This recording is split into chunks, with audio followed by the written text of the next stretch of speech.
Hey there. So just, I don't know, fancied just recording this little moment of cabinet scraping. Kind of just give you a view of what I do when carving. Now, I am not an expert in this, but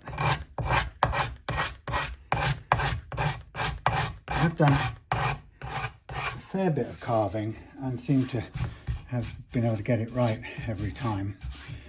So I tend to use these cabinet scraper things. Actually, I don't use too many different sizes, but the key thing for that is to have one of these burnisher sharpeny things, which is very hard to use on the curly ones.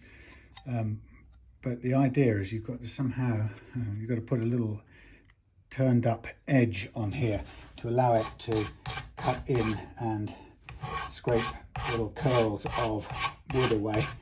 And if it doesn't have that little lifted up curl, it won't do that. So this was easier to put one on. I've got a nice little edge on there, not on the other side, but this is quite a nice little curve, and that's been very good for, as you can see, fairly big sections of curves. And with this, I did a lot of the shaping. A big chunk of the shaping was I drew a couple of contour lines. So this is, all this bit on here is going to be flat. Actually, the whole thing is wedge shaped. So I'm going to show you on here. I have, because I wanted to get it as close to a sort of, not Les Paul shape, but I cut the whole thing as a wedge like that. So thinner at the front than the back. And then what I did was I kind of routed a sort of step, all the way along here. And then this bit's going to be flat from here forward. And then this bit's doing this sort of thing. All right, so I did this area that I'm just taking away now. I did that, a lot of that with the angle grinder. And again, some folks have asked, how do you do that? Well, it's not easy or difficult. It's a sort of, I'm not going to run it now, but I've got this, I've treated myself to a Makita router. And router, no angle grinder. And it looks pretty funky, I mean, pretty heavy duty, but you've got this whole half of it here away from the protector, the guide. Right, and so I've got a 40 grit aluminium oxide thing on here. You can get a metal thing with little knobbles on here, little spikes, teeth, which is about 50 quid. This was 10 quid for 10, so that's about a pound each. Well, it was about a pound each. So I sort of cut in and worked it round, and then I think I did a little bit of sort of shaping, kind of, you know, you come down and, you know, you can sort of start getting the shape that you want. And the key thing is obviously you have to keep it as light as possible, or when you know you need to take a lot of material, you go down a bit tougher. And I think I've got everything pretty much spot on, except there's one little bit where I overran, and that's down in here.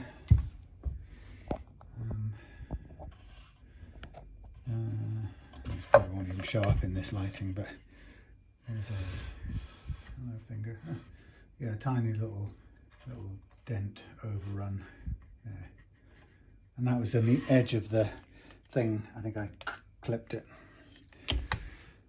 Anyway, so the secret, I think, of doing it with, well, first of all, let me say I think this is a superb way to do it for me. I started out doing this, and I was going to originally do it with gouges, and I can do it with gouges. Gouges is a sort of controllable way to chip away at stuff, and you eventually end up where you want to be, and that's absolutely workable. But I think I wanted to find something that didn't require as much time to do, and so I experimented with the angle grinder, and you know, I only did a couple of practices with it, and the result of those couple of practices were pretty effective, so I was encouraged to carry on using it.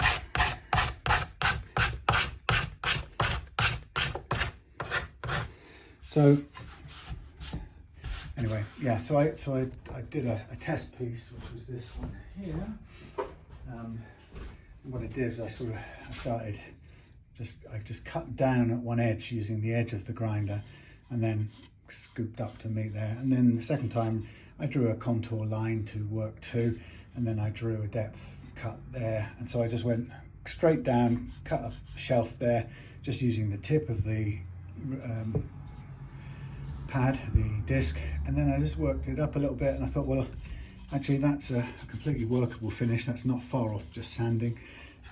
So yesterday I took the plunge, and was it only yesterday? Oh my lordy, yes it was. Tuck the plunge and dived in, and then kind of basically ready to sand it out. And there's the grain here is a little bit funny, so I've got to be very careful not to dig in too much on this back edge. So for my own peace of mind, I probably need to get some OP grip and just sand side to side like this to keep the evenness of the thing around. But generally speaking, to have got it there, I'm very happy with where it is, and I've got a few little details to just work through, like that little thing there I was telling you about.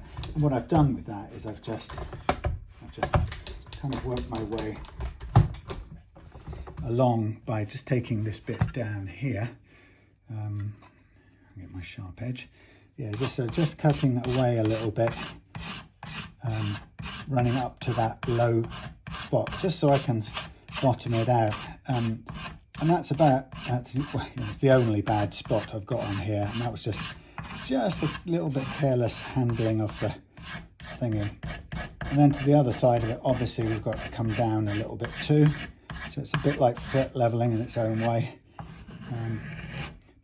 The real secret is using the heavy duty tools to get to a place where you have still got clearly more downwards to go, and where you can switch to a lighter type of tool and work your way to the sort of fine tuning of your shape. And that's really the way to do it. So it's knowing when to stop with, for example, the angle grinder, and then to pick up with the other more controllable, more delicate tools. So I'm sort of heading towards evening this out here, and that little spot there. I'm losing it, but it's just there.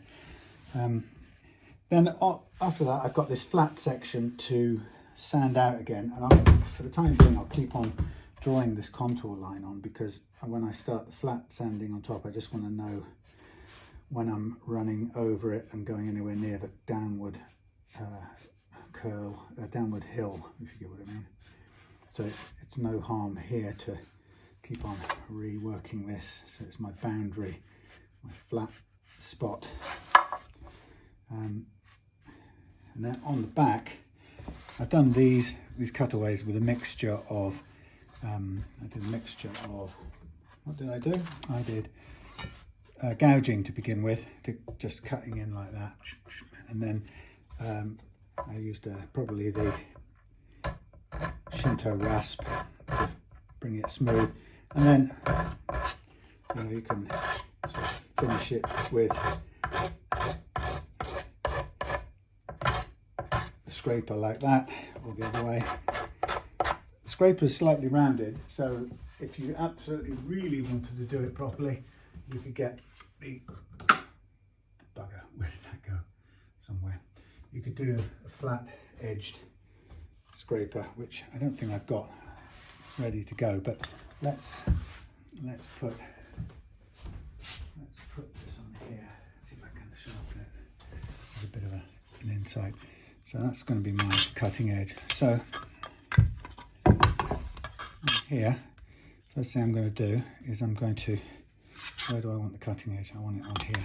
So I'm going to run down the edge, pressing down with this sticking out steel bar, and that should create a little folded or pointing down compressed edge to there.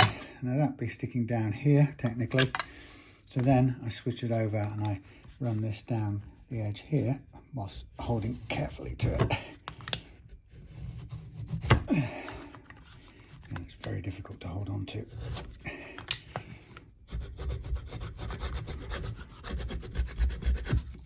Hopefully giving it a little burr. That just seems to have done it on both sides a little bit. That's not what I was intended. So it might have required a bit more working, flattening to cut off or to extend a little lip. That's what you have to work with.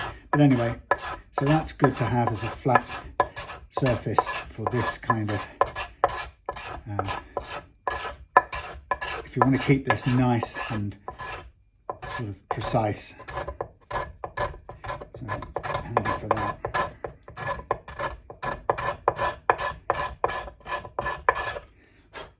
Anyway, so that's how you put your edge on it, although I didn't do it terribly well. So this is now where I would consider it ready to go. Next step, flatten this out. We've got the back here with the belly carve cut. I'm pretty happy with where that stops now, and maybe a little bit more to do sort of in here, just to scoop, hollow out this section a little bit more. But I like to do these organic shaped belly carves rather than the strap style ones. So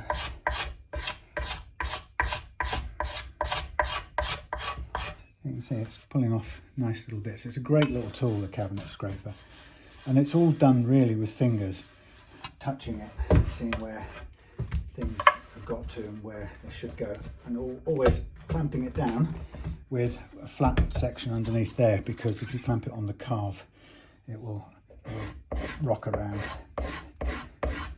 So constantly feeling my way. So yeah, there's a mixture of looking at it, but I think it's mostly feel. Your fingers will tell you when the carve has got uneven bits or bumps or sticky up bits or whatever.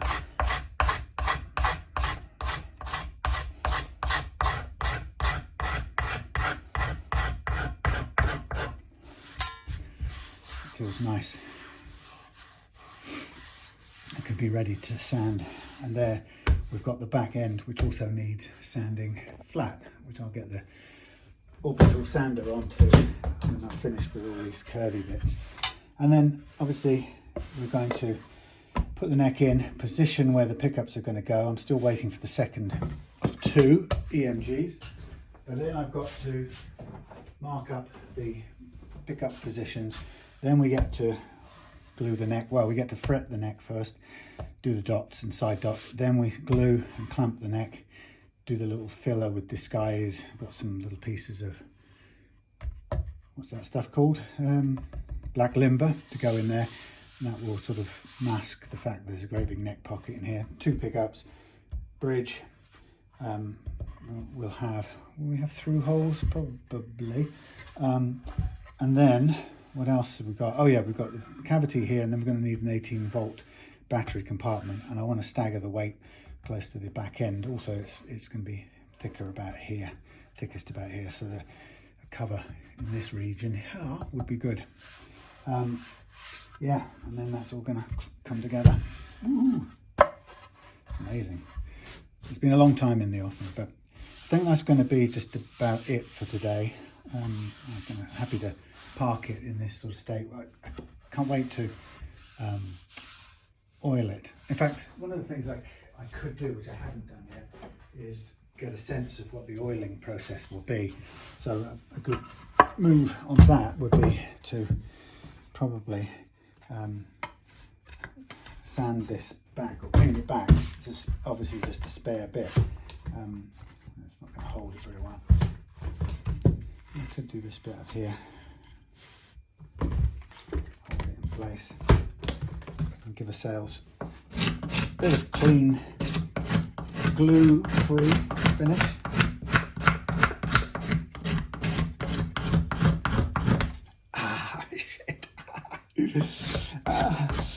Ouch.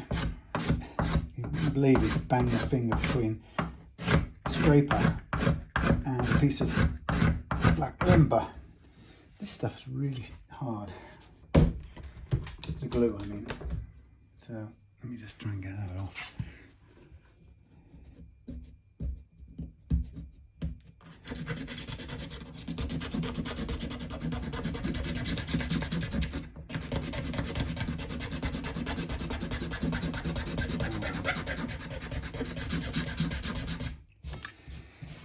Right, so yeah, I could take this, I think I might take this back tonight, and then over the weekend sand this off a little bit, and then have some oil on it and have a look at the finish possibilities. My feeling straight away was I was going to just do, I was going to do a combination of true oil and then satin nitro at the end of the day. But it also could have some staining as well. Although I think staining, to be honest, would kind of change the natural beauty of this maybe a bit too much. So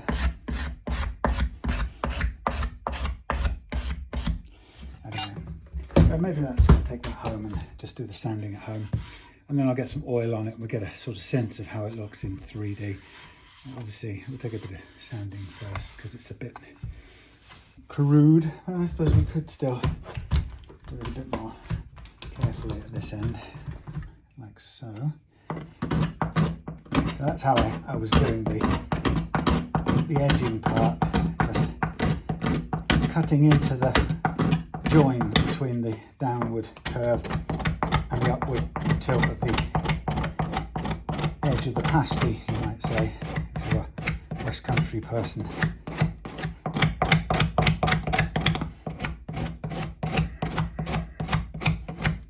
Quite a lot of wood to take off there, just for a minute.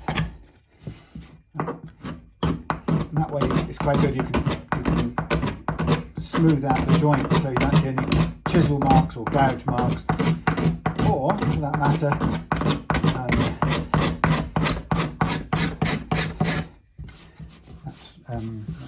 spinny sanding thing, you know the one I mean.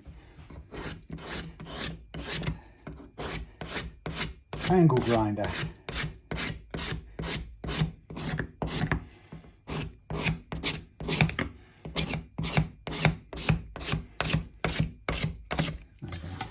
That'll be good enough for sanding back at home. I'm going to have to get a bit of hoover and tidy up now, but there you go. We'll do that over the weekend and see what the colour is. I mean, it could, for example, do a bit of preparatory stain on here, just for fun, just to have a look. And I might go with a tiny bit of, what might I go with? What's that on the floor?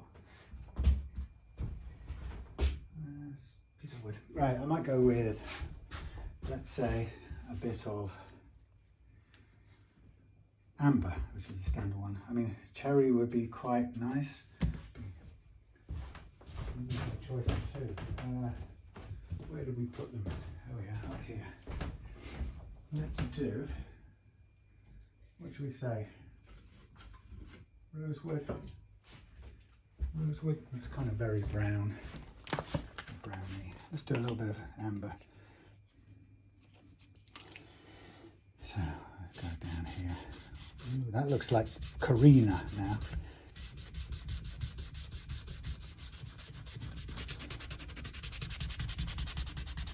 Obviously I'm going to sand this a bit as well, so I can chuck on, I can afford to chuck on a couple of glugs of it right now. Whoops, spill a couple of glugs.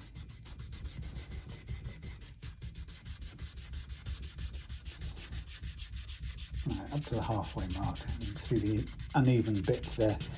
That's not so important. So there's me bit of hamber. Obviously sand that back some. And then we'll see how it looks with oil. Obviously it's very different colour. I think I get the feeling that the black limber on its own has got enough natural warmth. Of course, what you can do is you can use something like this with a very, very faint stain.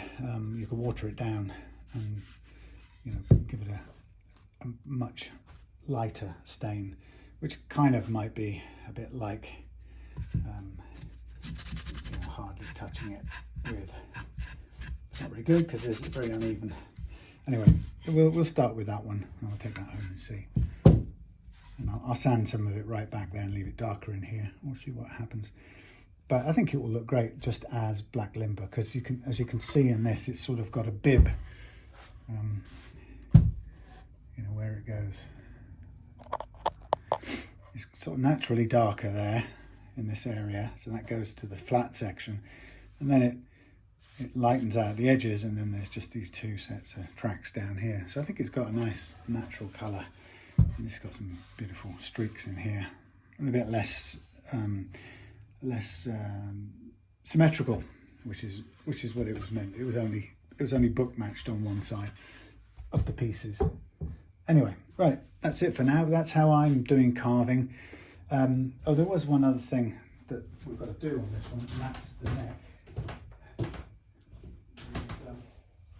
It's ongoing, but people have asked how did I carve the neck on this. Well, I made it from scratch, so there's my bird's eye maple on top of regular maple.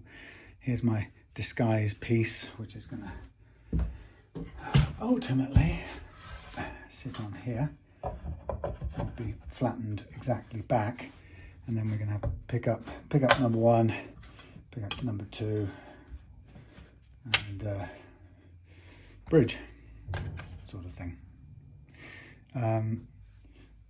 Knobs. So a lot of that will be covered anyway once we sand it flush back to there.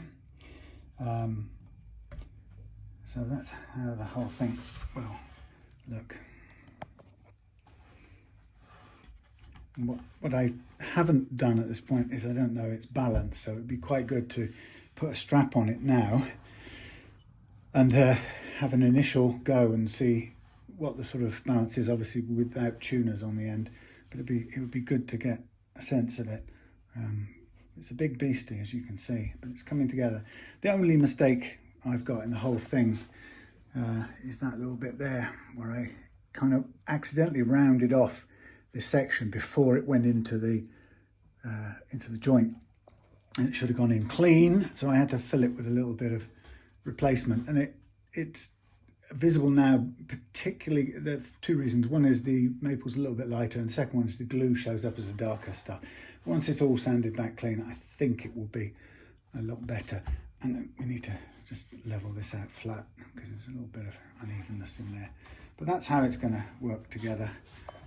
It's sort of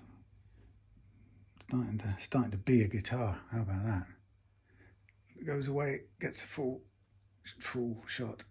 Right, time to clear up. But that's me and carving. Oh yeah, just I wanted to say with this neck, that this was hand carved, and I used a guide. Well, my guide was I took a profile sample from a 5-string bass neck, and then I pretty much imagined it from there. So there's more scraping and sanding to do because it doesn't need to be quite as thick as this, but it's just a matter of feel from now onwards. And then I'm going to fret it with Evo gold wire, and we're going to obviously stain and treat that the same way as the body. So we shall see. But yeah, carving freehand, you know, that's what's great about carving. It's just a lovely way to interact with wood. And if you're going to carve, I say get the ready with a series of lines all over your wood, so you know what you're doing. So when you carve, you'll be able to feel, but also see what you're taking away. And in this case, I've done the carving, which was a mixture of rasp, and I did some spoke shave, I think, a bit of, but mainly rasp, a bit of file and scraping, because it's a slow process and you can stay in control. So, you know, when you're ready to continue working it, I would probably just start taking, what I don't want to do is end up with a big flat spot here. So I might start, how would I clamp it? I might clamp it this end again, like so, and then I might grab on, would you? Thank you. So clamped there, I might start scraping back here, and I might kind of start very definitely off to the side to just take out some of the material here, and if the grain doesn't like it, then I'll switch around and go the other way. The grain's happier going this way. So I'm I can see visually that I'm working on the sticky out bit that currently makes it a C shape, but I don't want to take it down the middle. I'd rather have a bit more of a V than a flat shape. So again, scrape is very slow, so you can afford quite a bit of experiment time, and then obviously the final steps will be sanding smooth and constantly feeling and refeeling. So even this little bit of sanding, you can see how it's taken away the marking, and each time I'd be starting off by going, can I feel any different here? Can I tell the difference? And of course, did I forget to bring it back? Do you know? No, I didn't. It's here. Of course, you can also be checking your reference points all the time. So you have your point where you might go. Here, I'm measuring 2405, which is a bit bigger than 2405, a little bit bigger than a standard strat neck. There's no reason for it to be because it's a 6 string. And here we're going 28.34 on that point there. 28.34. So that's a reference point. Now normally you'd go on a strat from about 21 to 24, something like that. But you can see here I've stopped earlier rather than later, so I've got plenty of room to take some more off this, which I intend to do, and in doing so I'll take some more of the weight off it as well. This needs surface preparation, and the inside of the pocket does too, because that's also a little bit rough, as you can probably see, and I can't really get anything electronic in there to do it, so I'm going to make a brand new 80 grit sanding stick, and then very carefully concentrate on making sure this is flat. Not 80 grit, I'd go with 180 or 240, something like that, just to work away and get that as flat as possible, and then mate it up as flat as possible with this. So that's the game. And if we lose a millimetre in the joint somewhere, which we probably wouldn't, but if we did, it wouldn't be the end of the world, because it would just require a small adjustment in the bridge later on. Okay, so you can see that's the carving game. I'm going to finish there. Hope that was enlightening, just as how I do it anyway.